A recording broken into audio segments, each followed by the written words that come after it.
પણ મને તો એટલું સરસ મળી ગયું કે અમારા બંનેને સાથે જવાનો શોખ મળી ગયો. પછી તો અમે સાથે જતા થઈ ગયા, રક્તદાન સાથે જ કરવાનું. આપો છતાં ખૂટે નહીં એવો આ સામાન, જેટલું આપો એટલું એ બને છે વધારે મૂલ્યવાન. માટે રક્તદાન એ છે શ્રેષ્ઠ દાન. વારંવાર કરો રક્તદાન. 60ની એજમાં દોડા કૂદવાનું કામ હું કરું છું મારી ફિટનેસ માટે, તો હું એક સાથે 50 દોડા કૂદી શકું છું. 18મી વર્ષગાંઠે અમે એમને કીધું કે તમારે શું જોઈએ છે દીકરાઓ, તો કે તમારામાં જે છે એ અમને જોઈએ છે, અમારે બીજી કોઈ વસ્તુ કે ગિફ્ટ નથી જોતી, મને અત્યારે રેડક્રોસ લઈ જાઓ અને મારું બ્લડ ડોનેટ કરાવો. ગુડ મોર્નિંગ ગુજરાત, સ્વાગત છે આપ સૌનું દૂરદર્શનના ખાસ કાર્યક્રમ ગુડ મોર્નિંગ ગુજરાતમાં. મિત્રો, આજે એક પ્રશ્ન પૂછવો છે તમને કે સૌથી મોટું દાન કયું? હવે તમને લાગશે કે સવારમાં દાનની વાત ક્યાંથી શરૂ કરી. આજે એક કાગળ વાંચવો છે જે એક નાની દીકરીએ લખ્યો છે. એ શું કહે છે અને કયા દાનને મોટું માને છે, આવો જાણીએ. પહેલી વાર જ્યારે મેં આંખો ખોલી, આ દુનિયાને જોઈ મેં તોલી તોલી. હતી હું થોડી ખાસ, હતો થેલેસેમિયાનો મારામાં વાસ.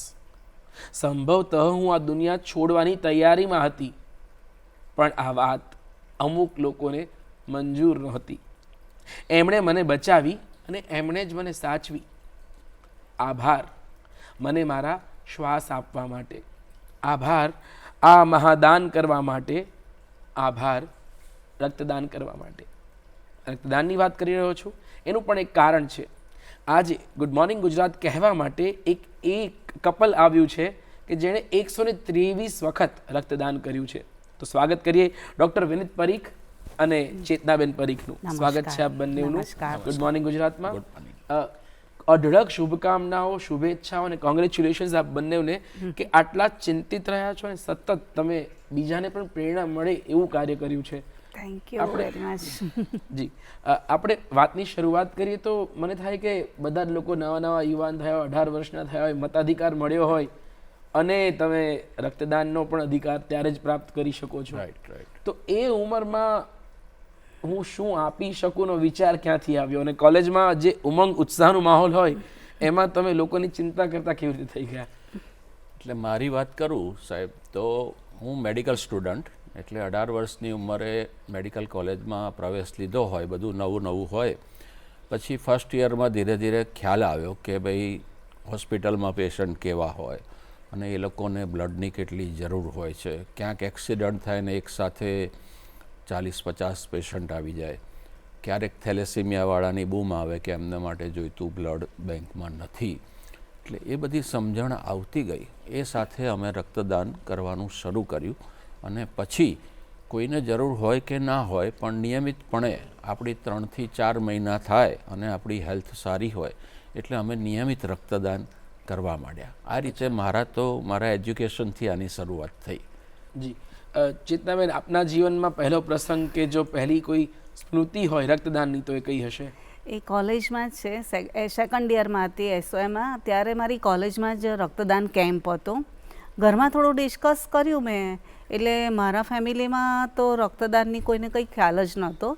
મેં કીધું અમારે કોલેજમાં આવો કેમ્પ રાખ્યો છે તો મારે તો રક્તદાન કરવું જ છે. તો બધાની એક પ્રકારની એવી ઈચ્છા કે છોકરીઓ ના કરી શકે, આ તો બધું છોકરાઓનું કામ, લેડીઝને તો થાય જ નહીં. એવું કેમ હોય કે ખાલી આ લોકો જ કરી શકે, આપણે કેમ ના કરી શકીએ? એટલે મેં ચેલેન્જ ઉઠાવી લીધી કે મારે તો કરવું જ છે. ઘરમાં ના હોવા છતાં પણ મેં કોલેજમાં રક્તદાન કેમ્પમાં પહેલી વખત મેં રક્તદાન કર્યું અને મને એટલો સારો અનુભવ થયો કે આ કામ કરવાથી તો મને આનંદ થાય છે અને હું એકદમ ખુશ થઈ ગઈ. એટલે મેં તે દિવસથી પણ લઈ લીધું કે હવે હું નિયમિત રક્તદાન કરીશ. વાહ! એટલે પહેલાં તમે બંને જ્યારે સ્ટુડિયોમાં આવ્યા ત્યારે મને એવું લાગ્યું કે તમે બંને સાથે શરૂ કર્યું હશે, પણ હવે ખબર પડી કે ના, તમે બંને સેપરેટ એકબીજાને ઓળખતા નહીં હો. મેરેજ પહેલાથી પોતપોતાનો તો તમે બંને જ્યારે લગ્ન માટે મળ્યા છો ત્યારે એ જ વાત થઈ હશે, રક્તદાન કરે છે ડન, આપણે લગ્ન કરી દેવા છે. ઇન્ટરવ્યુમાં પૂછ્યું હતું કે ભાઈ રક્તદાનની ઈચ્છા કે શોખ ખરા? એમણે હા પાડેલી. એટલે પછી લગ્ન પછી બી ચાલુ રહ્યું. વાહ! તમે પૂછ્યું હતું? મેં પૂછ્યું નહોતું, પણ એમને પૂછી લીધું એટલે મેં કીધું ડન, મને સરસ જીવનસાથી મળી ગયા છે કે જે મારો શોખ છે એ પૂરો કરવા દે. કારણ કે છોકરીઓને એ જ પ્રોબ્લેમ હોય છે કે જે પોતાનો શોખ હોય એ સાસરીવાળાને જો એલાવ ના હોય તે પૂરો ના કરી શકે. પણ મને તો એટલું સરસ મળી ગયું કે અમારા બંનેને સાથે જવાનો શોખ મળી ગયો. પછી તો અમે સાથે જતા થઈ ગયા, રક્તદાન સાથે જ કરવાનું. દર્શક મિત્રો, આ બહુ અદ્ભુત વાત છે, એક અનોખી વાત છે પોતાનામાં જ. બંગલો છે તો લગ્ન કરીશ, ગાડી છે તો લગ્ન કરીશ, ને આપણે ઘણા બધા પ્રસંગો સાંભળ્યા છે. પણ તું બ્લડ ડોનર છે તો ચલ લગ્ન કરી અને જીવન સાથે માણી. એનો આ એક અનોખો કિસ્સો છે. વાહ, બિરદાવાલા એક કિસ્સો છે કે કેવી અલગ એક આખી અનુભૂતિ છે. આ પોતાનામાં જ આખી એક વિરલ ઘટના છે. પણ હું જો એવું પૂછું કે બ્લડ ડોનેશન અને ફિમેલ જે એમણે કીધું, ડોક્ટર તરીકે પણ તમને વધારે નોલેજ હશે, તો આ એક માનસિકતા કેમ વસે છે લોકોના મનમાં? એટલે આ એક જેને કહીએ ને કે આપણા જૂના સંસ્કાર એવા છે કે સ્ત્રીઓ ઘરમાં પુરાઈ રહેતી હતી પહેલાં, અને બ્લડ ડોનેશનની સામાજિક સેવાના કોઈપણ કાર્યોમાં સ્ત્રીઓને એ વખતે પ્રાધાન્ય મળતું નહોતું. અને એ મેન્ટાલિટી હજુ ચાલતી આવી છે. અને ક્યાંક કોઈકને એવો અનુભવ થયો હોય કે આ બેન બ્લડ ડોનેટ કરવા ગયા અને ચક્કર ખાઈને પડી ગયા, તો એવા બનાવને વધારે પબ્લિસિટી મળતી, જેથી બીજી બહેનો રોકાઈ જતી હતી. બરાબર. પણ મારા વાઈફ થકી પછી મારા બાળકો પણ કરતા થયા, એમાં મારી દીકરી પણ કરતી થઈ 18 વર્ષની ઉંમરથી. અને અમારા પ્રેરણા અને રેડક્રોસ સોસાયટીને બી હું ધન્યવાદ આપીશ કે એમના સાહેબો આ બંને મા દીકરીને ગામડે ગામડે પ્રચાર કરવા લઈ જતા હતા કે તમે બહેનોને સમજાવો કે રક્તદાનથી કશું નુકસાન નથી, ફાયદો છે અને તમે પણ કરી શકો છો. તો એ એક આખો સામાજિક બદલાવની પ્રક્રિયા આ રીતે ચાલુ થઈ. એનો અમને ગૌરવ અને આનંદ છે કે એમના થકી આ બદલાવ માટે અમે નિમિત્ત બન્યા. પણ એટલે ચક્કર ખાઈને પડવું જેટલું બહેન માટે સ્વાભાવિક અને સહજ છે, એટલું જ ભાઈ માટે પણ શક્યતા સરખું જ છે. સરખું જ બ્લડ ડોનેશન ઘણી વખત થતું હોય છે ને એવું કે તમને ડાર્ક આઉટ આવી જાય, તમારું થોડુંક અંધારા આવીને પડી જવું, એ સ્વાભાવિક થતું હોય છે. અને એક ક્ષણ જેવી છે, એને 5 મિનિટ પછી એ માણસ નોર્મલ થઈ જાય છે. એનાથી કોઈ લાંબી ઇફેક્ટ નથી, પણ મૂળ વસ્તુ કે લોકો ગભરાઈ જાય, એટલે પછી બીજી વાર રક્તદાન ના કરે. પણ આઈ ગેસ તમે જે વાત કરી કે તમારા બાળકોએ પણ તમને જોઈને આ પહેલ કરી, અને તમારા દીકરીને જ લગભગ 36 વાર રક્તદાન કર્યું છે અત્યારે. એ તો છે તો અત્યારે 35 વર્ષની.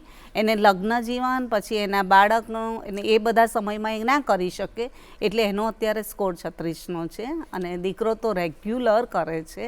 એ અત્યારે 30 વર્ષની ઉંમરે એને 51 વખત બ્લડ ડોનેટ કર્યું છે.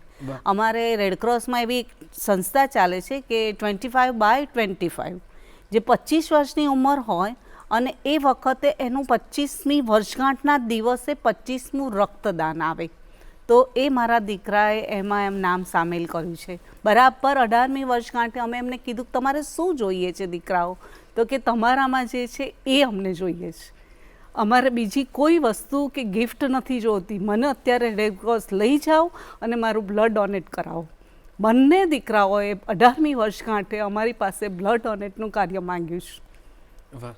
એટલે બહુ જ આનંદ છે અમને. તો જ્યારે તમારા દીકરાઓએ કીધું, એટલે આ બહુ અલગ પ્રશ્ન છે મારો, એ રીતના લાગણીસભર કે દીકરાઓને જનરલી પેઇન થાય કે સંતાનો થોડું ઘણું બી 100 વાગે તો આપણને ન ગમે, તો આ તો 100 મારવા માટે લઈ જવાવાળી વાત હતી. તો એની પાછળ તમારું ઇન્ટેન્શન શું છે? આ ક્ષણિક જે દુઃખ છે ને, પલભરનું દુઃખ છે, પણ એની પાછળ જે માણસને સંતોષ અને આનંદની લાગણી થાય છે, એ આ પીડાને તો ક્યાંય ભૂલાવી દેશે. એટલે એમને જ નહીં, સાથે સાથે આખા પરિવારને આનંદ થાય. અને પછી તો એવું થવા માંડ્યું સાહેબ કે અમારે જ્યારે નક્કી કરીએ કે હવે આવતા રવિવારે રક્તદાન કરવું છે, તો જેમ માણસ બર્થડેની રાહ જુએ ને, એવું અમે લોકો રાહ જોતા આવીએ કે ક્યારે રક્તદાન કરીએ. રવિવાર છે ને, અને રક્તદાન થઈ જાય એટલે અમારે પાર્ટીનો માહોલ હોય કે ચલો આજે પાર્ટી. વાહ. તમે રક્તદાન કર્યું તમારા કોલેજના દિવસોમાં, કે તમે અત્યાર સુધી આટલા તમે જીવનના 64 વર્ષે તમારા 60 વર્ષ રક્તદાન તમે કરતા રહ્યા, 123 વખત રક્તદાન કર્યું, આસપાસના લોકોના શું રિવ્યૂ રહ્યા છે? હસવા જેવા રિવ્યૂ પણ છે. અચ્છા. ઘણા અમને એવા સવાલો બી કરે, ફની ક્વેશ્ચન્સ બી કરે, મને પૂછે તો હું કહું કે ભાઈ આ મારા જીવનસાથી છે ને એ મારું લોહી આખો દિવસ પીએ છે અને પછી બધા દર્દીઓને આપી આવે છે.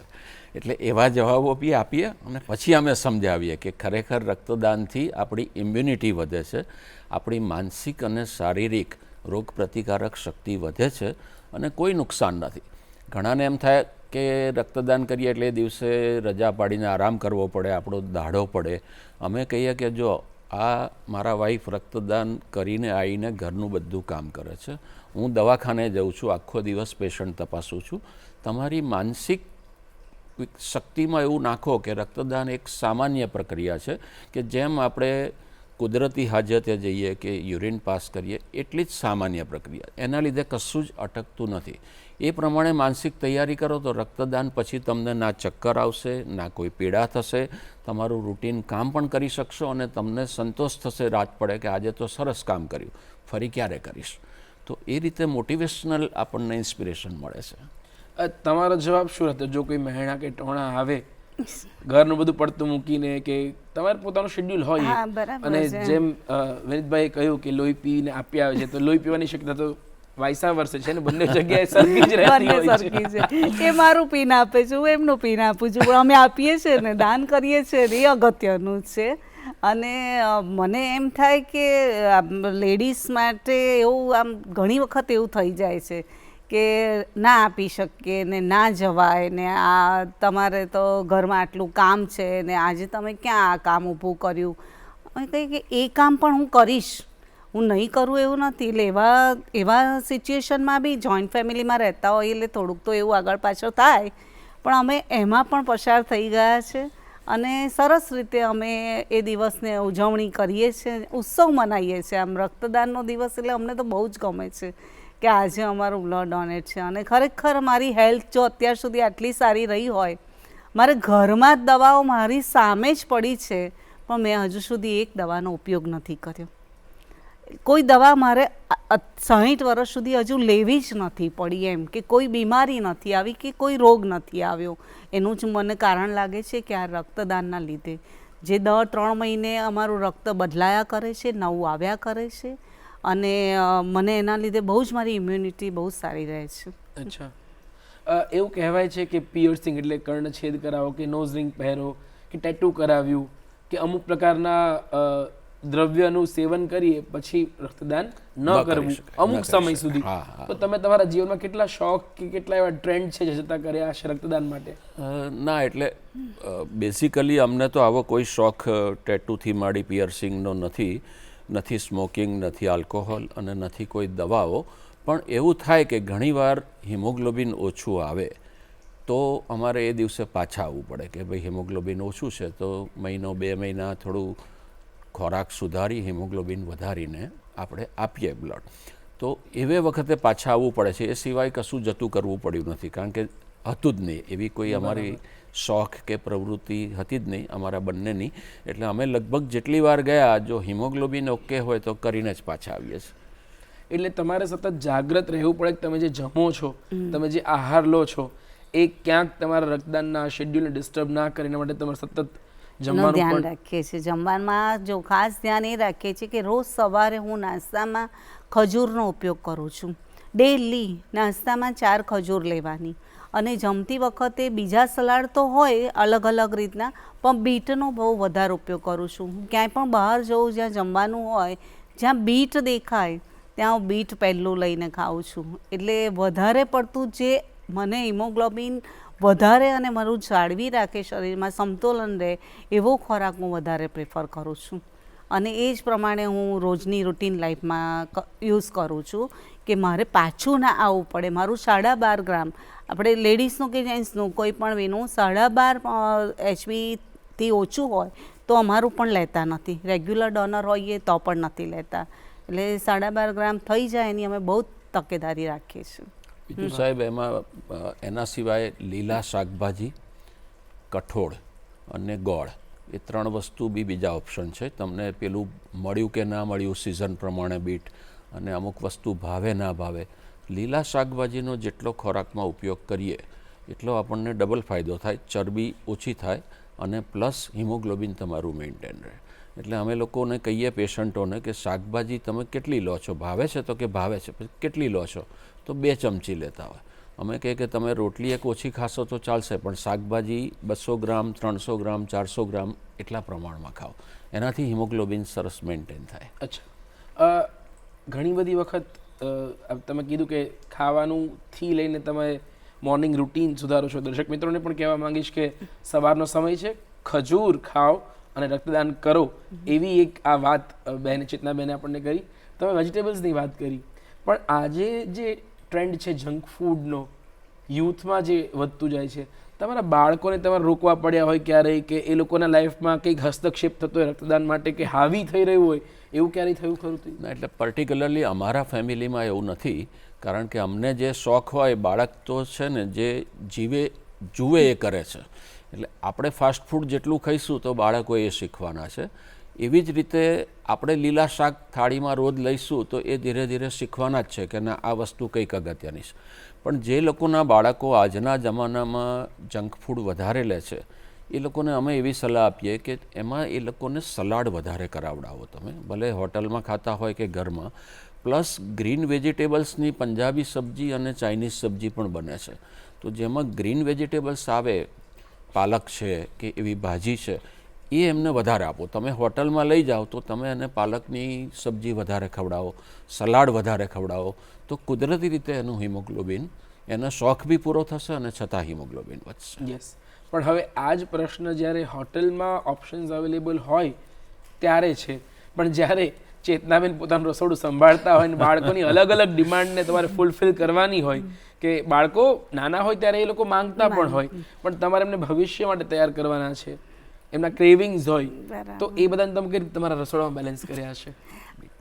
અમે છે ને બીટ રોલ, હું બીટ ખવડાવવા માટે ડાયરેક્ટ, મારા છોકરા નાના હતા ને તો બીટ ડાયરેક્ટ ખાતા નહોતા, સલાડ તરીકે એ લોકોને આમ ભાવતા નહોતા, તો હું એમાંથી નવી રેસીપી શોધી કાઢી મેં. પછી તો જે રોલ ખાવા માંડ્યા, બીટના હું રોલ બનાવું, એક એક વસ્તુનું ક્રિએટિંગ કરીને નવું કરું. પછી રોટલીની અંદર હું સેન્ડવિચ બનાવું, રોટલીની સેન્ડવિચમાં કાકડી, બીટ, ટામેટાં બધું એમ બંધ કરી અને એ લોકોને ખબર ના પડે એ રીતે મરી મસાલા એડ કરી અને એ લોકોને ભાવે એ રીતે જુદું ક્રિએટિવ કરી અને હું ખવડાવતી હતી. એટલે આમ હું જ ધ્યાન રાખું કે ખબર જ છે કે અમે જે પ્રવૃત્તિ કરીએ છીએ એમાં છોકરાઓ આગળ આવવાના જ છે, એટલે નાનપણથી જ હું એ લોકોને એ રીતે આમ ટ્રેન કરતી હતી અને મારા રસોઈમાં એ રીતે જ હું આપતી હતી. અચ્છા, નાનપણથી જ એક એ ધ્યેય હતું જ કે આપણે જે કરીએ છીએ, આપણા જે શોખ છે એ બાળકો સુધી પહોંચે. શોખ તો ખરો જ, પણ હેલ્થ વાઇઝ પણ એમનું હિમોગ્લોબિન આખી જિંદગી મેન્ટેન થાય એ બહુ જ ઈચ્છવા યોગ્ય બાબત છે. રક્તદાન કરે કે ના કરે, કરે તો સોનામાં સુગંધ પડે મોટા થઈને, પણ ન કરે તો બી એમની હેલ્થ સારી રહે, એટલા માટે બાળપણથી બાળકોને આ શીખવાડવું જોઈએ. તમારું મોર્નિંગ રૂટીન શું હોય છે? ફૂડ આપણે સમજી લીધું, પણ તમે ફિટ કે તમે તંદુરસ્ત રહેવા માટે મેદસ્વીતા ન વધે, થાઇરોઇડ હોય તો પણ આઈ ગેસ બ્લડ ડોનેટ ન થઈ શકે, તો આ બધી વસ્તુઓથી દૂર રહેવા માટે તમે બહુ જ સજાગ રહેતા હશો, તો તમારી સવાર કેવી હોય છે? અમારા દર્શક મિત્રો સાથે જો સવાર વિશે વાત કરીએ. સવારથી રાત સુધીમાં અમે એવું કહીએ છીએ કે તમારા ખોરાક ઉપરાંત થોડી ઘણી જે કસરત થવી જોઈએ. કસરતમાં ઘણાની પાસે ઘણા બધા બહાના હોય છે, એ બહાના ખરેખર બહાના છે. એના માટે હું સમજાવું કે તમે ચાલવાની કસરત તો કોઈ પણ કરી શકે, જેનાથી તમારી વધારાની ચરબીઓ ઓગળે અને હિમોગ્લોબિન જળવાઈ રહે. એના માટે લોકો બહાના કાઢે કે આજે વરસાદ હતો ના ગયો, આજે મારે મોડું થયું, અંધારું થઈ ગયું. અમે કહીએ કે સાહેબ તમે ઘરમાં ને ઘરમાં તો ચાલી શકો. તમારે ચાલવા સાથે મતલબ છે, એક રૂમમાંથી બીજા રૂમમાં ચાલો ઘડિયાળ જોઈને, 15 મિનિટ થાય એટલે બેસી જાઓ. એટલે ચાલવાની કસરત સારી છે. એ સિવાય તમને અનુકૂળ હોય તો તમે સ્વિમિંગ કરી શકો, સાયકલિંગ કરી શકો, અને જરૂર પડે તો જોગિંગ અથવા દોરડા કૂદવાની પ્રક્રિયા લેડીઝને બહુ પ્રિય હોય છે. આ બધી પ્રક્રિયાથી તમે તમારા શરીરને ફિટ રાખી શકો અને રક્તદાન કરી શકો. બરાબર. હું આજની તારીખમાં 50 દોરડા એક સાથે કૂદી શકું છું. 60ની એજમાં દોરડા કૂદવાનું કામ હું કરું છું મારી ફિટનેસ માટે. તો હું એક સાથે 50 દોરડા કૂદી શકું છું. દર્શક મિત્રો, ચેતનાબેને કીધું કે મારી ફિટનેસ માટે, પણ એ વાત સાથે હું સહમત નથી. એ બ્લડ ડોનેટ કરી બીજાની હેલ્થ માટે પોતાની હેલ્થ સાચવે છે, એ એમનો ઇન્ટેન્શન છે. અને આવો ઇન્ટેન્શન આપણે બધાનો થાય ને આવી જ સવાર આપણે રોજે મળતી રહે તો કેવી મજા આવી જાય. આવી જ વાતો આપણે કરતા રહેવાના છીએ. પણ હાલ સમય થયો છે વિરામનો. વિરામ બાદ ફરી મળીશું.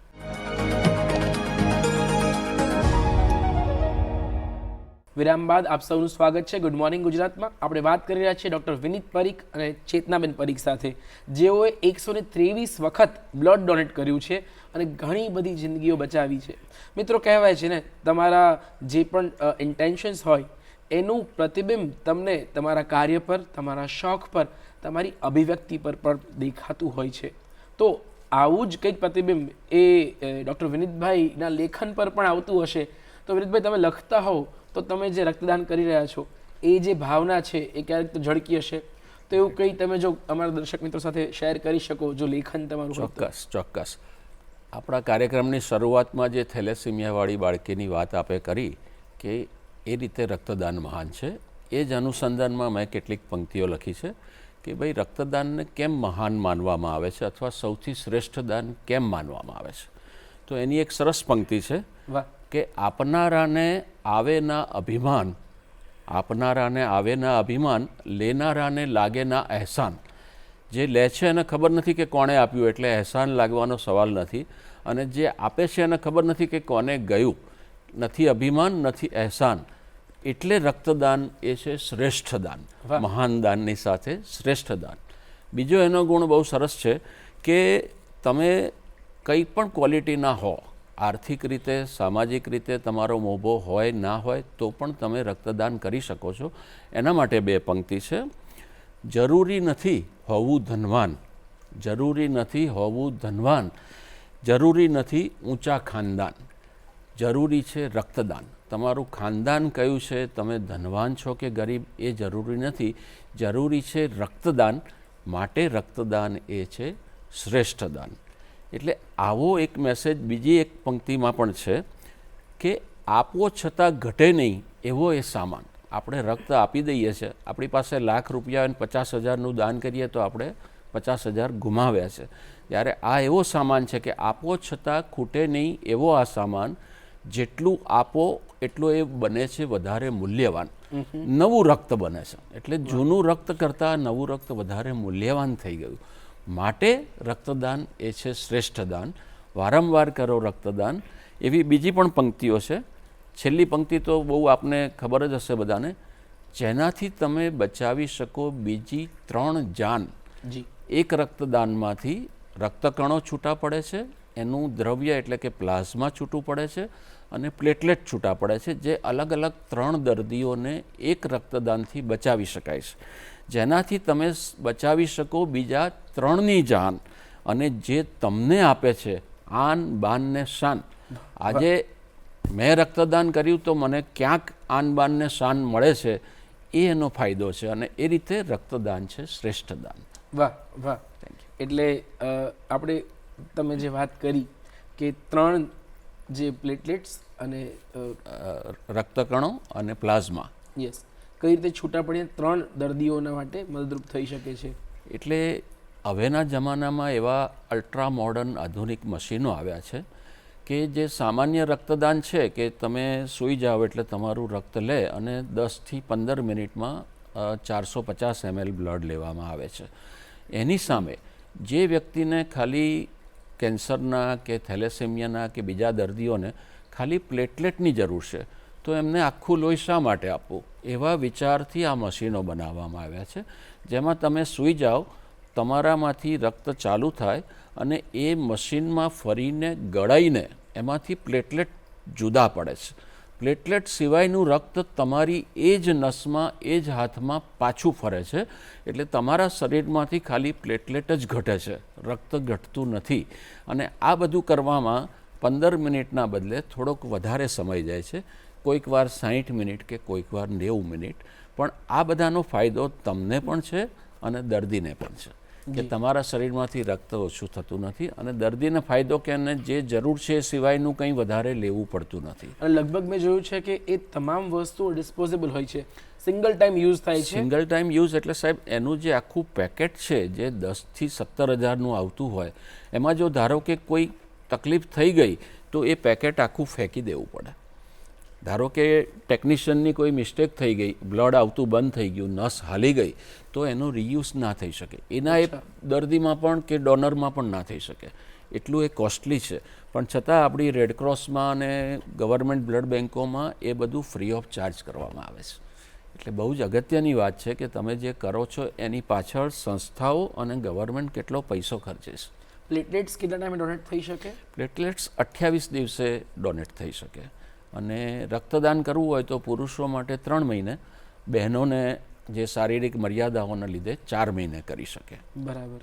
ચેતનાબેન, આપે પ્લેટલેટ્સ ડોનેટ કર્યા છે ક્યારેય? હા, મેં પ્લેટલેટ ડોનેટ કર્યા છે. મેં 60 વર્ષની પહેલાં, પ્લેટલેટમાં એવું હોય છે 60 વર્ષ પછી પ્લેટલેટ તમે નથી આપી શકતા. એના માટે મારે પહેલાં ફોન આવે ને સમય માંગે છે કે 2 કલાકનો સમય છે તમારી પાસે તો તમે પ્લેટલેટ માટે આવશો. આપણું જે ગ્રુપ હોય એ ગ્રુપની જ્યાં જરૂર હોય એ માટે મને કેન્સર હોસ્પિટલ સિવિલમાંથી બોલાવવામાં આવતી હતી વારે ઘડીએ. એટલે એ લગભગ 8-10 દિવસે આપણી જો હેલ્થ સારી હોય તો 10 દિવસે પણ પ્લેટલેટ આપણે આપી શકતા હતા. તો એના માટે મારે એક વખત જવું પડ્યું. તો ત્યારે મને ભાઈ આવીને સૌથી પહેલાં મને પગે લાગ્યા. મેં કીધું શું થયું? એ કે કંઈ નહીં, તમે મારી બાળકીના ભગવાન છો.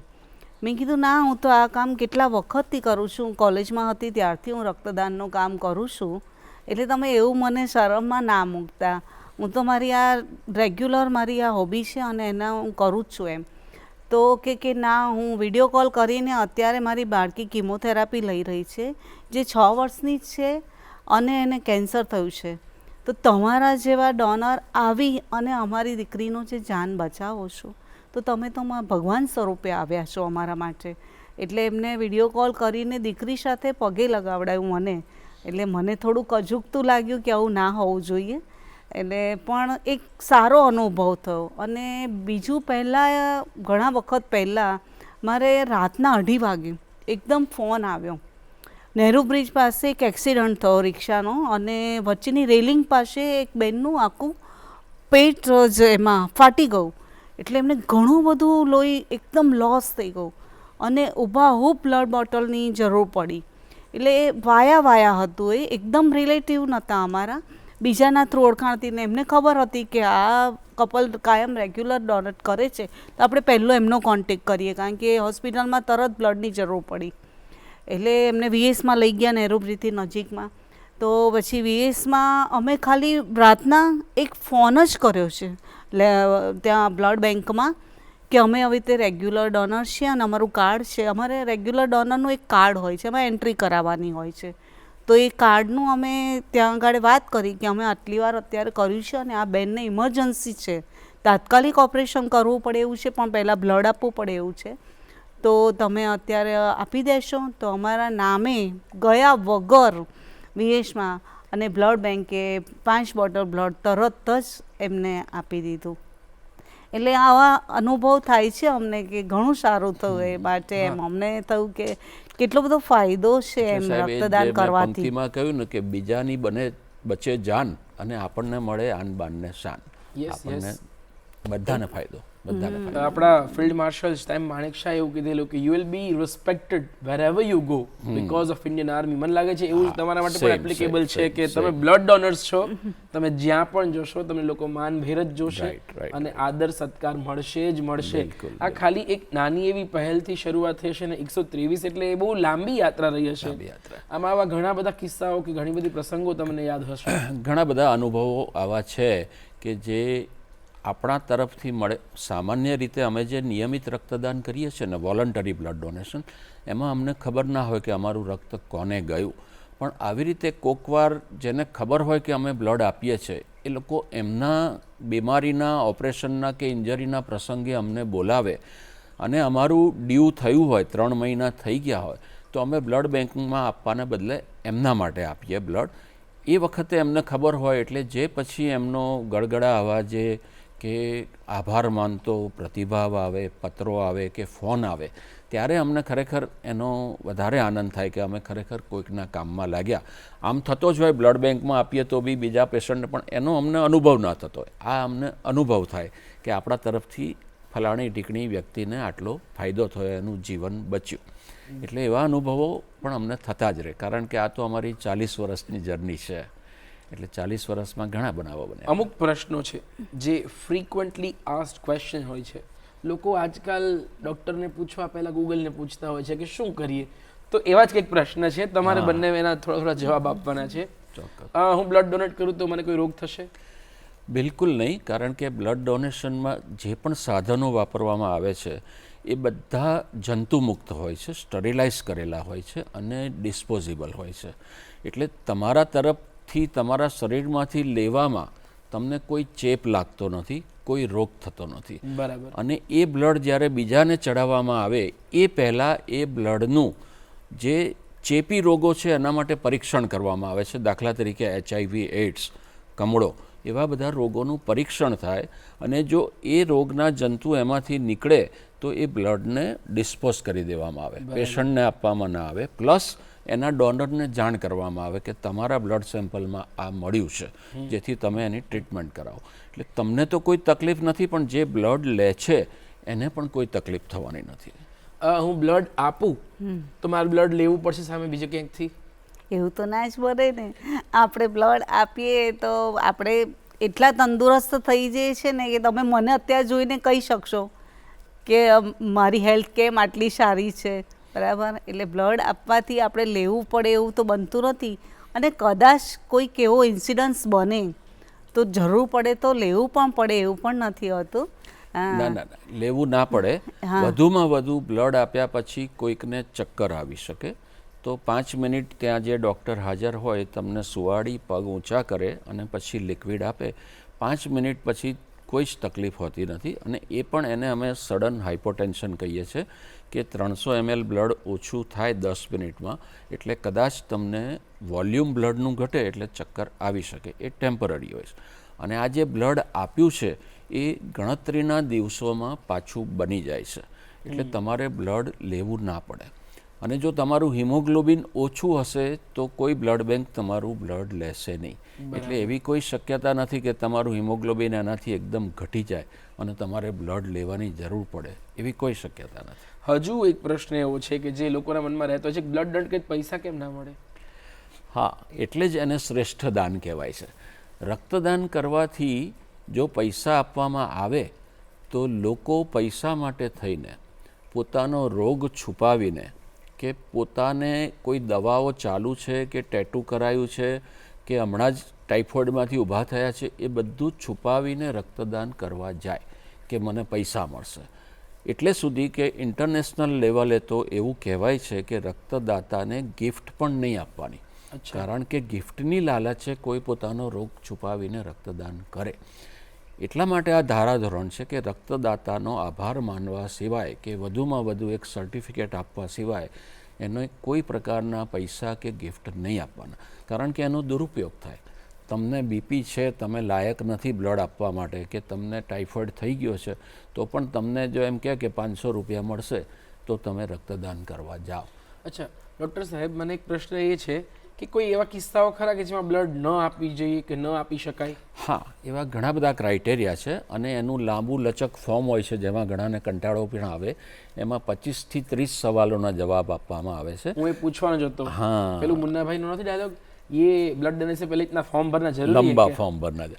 એ એટલા માટે જ છે કે તમારે કોઈ બીમારી છે કે નહીં, તમે કોઈ દવાઓ લો છો કે નહીં, એટલે સુધી કે તમે હમણાં નાસ્તો કર્યો છે કે નહીં, તમે છેલ્લે ક્યારે જમ્યા હતા, ઊંઘ તમને સારી આવી છે કે નહીં, દારૂ પીધો છે કે નહીં, વ્યસન છે કે નહીં, ટેટુ કરાવ્યું છે કે નહીં, પ્લસ લેડીઝ માટે ક્યારે પીરિયડમાં હતા છેલ્લે, કે ક્યારે પ્રેગ્નન્સી હતી, કે અત્યારે લેક્ટેશન એટલે સ્તનપાન ચાલુ છે કે નહીં, આ બધા ફેક્ટર ચેક કરી પછી તમારું બીપી ચેક કરે, વજન ચેક કરે અને હિમોગ્લોબિન ચેક કરે.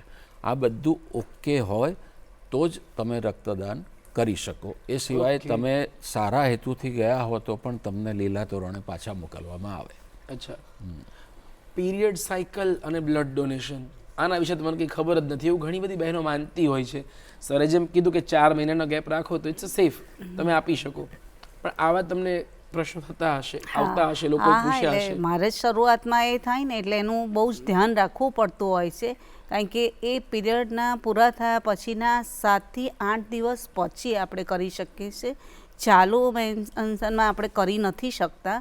એટલે એ પતે ને આપણને પૂછે જ છે, સવાલ પૂછે જ છે કે તમારે કેટલા દિવસ થયા પીરિયડના, એટલે લગભગ 7 થી 8 દિવસ આપણો ગેપ હોય તો જ બ્લડ ડોનેટ્સ થાય. એટલે એ રીતે જ આપણી સાયકલ ગોઠવી દેવાની કે આપણે એ પ્રમાણે જ આપણે કરવા જઈ શકીએ તો આપણું થઈ જાય હિમોગ્લોબિન અને બની જાય. એટલે લેડીઝમાં એક સવાલ આતો રહે છે જ કે એના કારણે થોડુંક HBમાં વધારો ઘટાડો થઈ શકે છે. સ્વાભાવિક જે છે શરીરની રચના છે એ મુજબ આ થવાનું. પણ એવા તમને કેટલા મિથ કે ગેરમાન્યતાઓ તમે આજ સુધી સાંભળ્યું હશે, તમને હસવું આવી જાય એવી ગેરમાન્યતાઓ એટલે જરા કહેશો?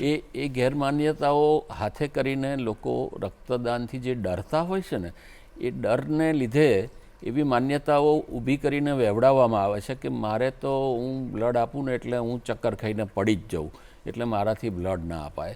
અથવા તો મારું તો અમુક રેર ગ્રુપ છે એટલે જ્યારે જરૂર પડે પેશન્ટને ત્યારે જ હું આપું. આવી રીતે હું નિયમિત રક્તદાન કરું ને પછી જરૂર પડે ત્યારે મારો ડ્યુ ટાઈમ ના થયો હોય તો પછી હું કોઈને કામ ના લાગું. આવા ઘણા બધા બહાના કાઢવામાં આવે છે કે મારે તો રોજનું કડિયા કામ છે એટલે હું તો રક્તદાન કરીને ભારે કામ કરું, વજન ઉચકવાનું કરું, તગારા ઉચકવાનું કરું તો મારે તો બહુ તકલીફ પડી જાય, માંદો પડી જાઉં. અમે સમજાવીએ છીએ કે આવી કોઈ તકલીફ નથી થતી. તમે લોંગ ડ્રાઈવ પણ કરી શકો છો જો તમે બિઝનેસ એક્ઝિક્યુટિવ હો, તમે લેબર વર્ક પણ કરી શકો છો અને ગૃહિણી હો તો તમે ઘરકામ પણ કરી શકો છો. એક જ વાત છે કે રક્તદાન કર્યા પછી અડધો કલાક આરામ કરવો અને તરત કોફી બિસ્કિટ કે નાસ્તો કરવો જરૂરી છે. પછી તમે તમારું રોજિંદુ બધું જ કામ કરી શકો છો. એટલે આવી બધી ગેરસમજો જે છે એ દૂર કરવાનો અમે લોકો પ્રયત્ન કરતા જ હોઈએ છીએ. એક એવું કહેવાય છે કે ભારતમાં રક્તદાનની એક ઉંમર નક્કી છે કે 18 થી 65. હાજી, આપણે ત્યાં ઇન્ટરનેશનલ સ્ટાન્ડર્ડ અને ભારત સરકારના નિયમો મુજબ 65 વર્ષની ઉંમર સુધી જ રક્તદાન કરી શકાય છે. એ પછી તમે તંદુરસ્ત હો તો પણ તમારું બ્લડ સ્વીકારવામાં આવતું નથી. અને હવે આ બહુ જૂનો કાયદો છે એટલે એ વખતે ભારતની સામાન્ય માણસની એવરેજ લાઈફ ઘણી ઓછી હતી. હવે આપણી એવરેજ લાઈફ 70ની આસપાસ છે અને ઘણા બધા તંદુરસ્ત વ્યક્તિઓ તમને 70, 75, 80ના જોવા મળે છે.